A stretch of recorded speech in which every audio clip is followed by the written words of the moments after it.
అండి దోశ పిండి varieties of dosas అండి. ఈరోజు రకరకాల దోశలు ఎలా పోసుకోవాలో చూపిస్తాను. కన్సిస్టెన్సీ ఇంత థిక్ కాకుండా కొద్దిగా పలుచగా ఉండాలి.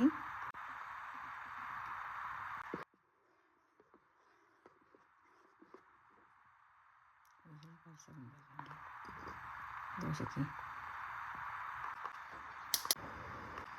ఇది గ్రీన్ చట్నీ అండి. నేను రెడీ చేసి స్టోర్ చేసి పెట్టుకున్నాను.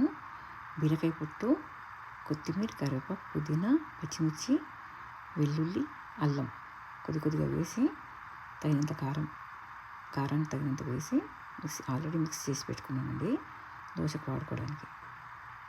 దేనికైనా మనం బ్రెడ్ టోస్ట్లకు వాడుకోవచ్చు, దేనికైనా వాడుకోవచ్చు.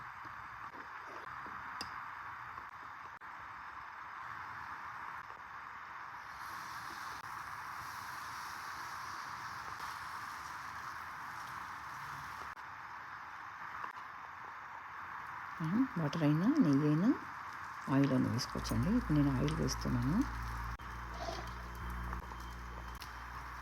గ్రీన్ చట్నీ అండి ఇది. మనం బ్రెడ్ టోస్ట్ వాడుకోవచ్చు, వడపావుకు వాడుకోవచ్చు, అన్నిటికీ, చపాతీకి వాడుకోవచ్చు, రైస్ కూడా తినొచ్చండి. మనము నెయ్యి వేసుకొని చాలా బాగుంటుంది. అల్లం వెల్లుల్లి ఉంటాయి కాబట్టి, పచ్చికారం ఉంటుంది కాబట్టి మనం వేడి అన్నంలో రైస్లో కూడా గ్రీన్ చట్నీ కలుపుకొని తినవచ్చు. నోటికి ఏది రుచించినప్పుడు తినొచ్చు. క్యారెట్ అండి, గ్రీన్ చట్నీ విత్ క్యారెట్.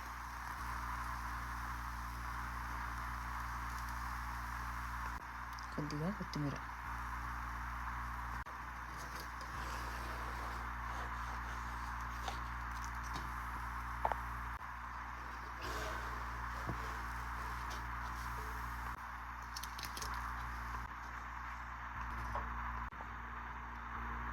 చూడండి ఎంత బాగుందో.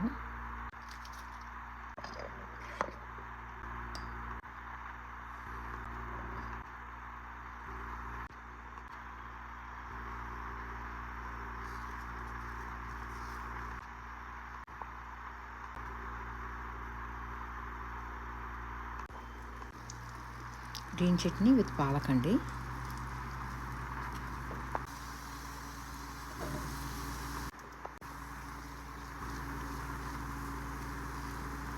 కొంచెం కొత్తిమీర అండి.